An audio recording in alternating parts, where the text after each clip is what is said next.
सगळी कोकणात शिंदे पदाची जी आहे ती भेटली दिसते. आज एकनाथ शिंदे देखील त्या ठिकाणी जाहीर सभा घेतली. मला यामध्ये भाष्य करायचं नाही. आधी म्हटलं की भारतीय जनता पक्षाचे राज्याचे अध्यक्ष रवींद्र चव्हाण यांचं एक वक्तव्य आहे. त्या वक्तव्यामध्ये त्यांनी एवढं सांगितलं की 3 तारखेमध्ये गेली पाहिजे. मी काल जाहीररित्या बोललो, आज या ठिकाणी सांगितलं. राष्ट्रवादी काँग्रेस पक्ष भारतीय जनता पक्षासोबतच उद्याही एनडीएमधला घटक पक्ष त्या ठिकाणी राहणार आहे. मला माहीत नाही की रवींद्र चव्हाण साहेबांचं वक्तव्य कशाच्यावरती आधारित होतं किंवा काय कॉन्टेक्स्टमध्ये त्यांनी ती भावना व्यक्त केली असते. पण आमची युती एनडीएमध्ये भारतीय जनता पक्षाशी आहे. पुढे काय प्लॅन? राणेंच्या वादामध्ये भारतीय जनता पार्टीच्या घरांमधनं पैसे काढले जात आहेत. हा वाद कुठे विकोला पोहोचण्याची शक्यता वाटते का तुम्हाला?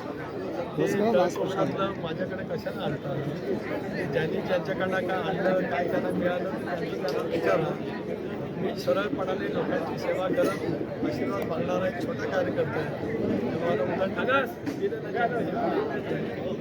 सर्वपक्ष बैठक झाली. एक असं आहे की मला दिल्लीमधूनही आपण फोन होते. मी आणि प्रफुल्लबाई आम्ही दोन्ही त्या ठिकाणी उपस्थित राहणं अभिप्रेत होतं. परंतु आपल्यालाही कल्पना आहे की प्रचाराचा आजचा उद्याचा शेवटचा दिवस आहे. रायगडमध्ये प्रचाराला आहे, प्रफुल्लबाई गोंदियामध्ये प्रचाराला आहे. आमचे श्रीमंतबाई किंवा किरण रिजिजूजी जे आमचे संसदीय खात्याचे मंत्री आहेत त्यांना आम्ही दोघांनी काल कळवलं होतं की प्रचाराच्यामध्ये व्यस्त आहोत, त्यामुळे आम्ही त्या बैठकीला नाही. बाकी त्याच्यात वेगळं कारण असं काही कारण नाही का. दिल्लीच्या पत्रकारांनी ज्यावेळेला मला फोन केला त्यावेळेला मी शिवधन नव्हतो, त्यावेळेला सुद्धा मी माझा माहीत त्यांची देऊन दिलेलं आहे. प्रचाराचा शेवटचा दिवस आहे उद्या, काय रिस्पॉन्स आहे तुम्हाला राष्ट्रवादीचा?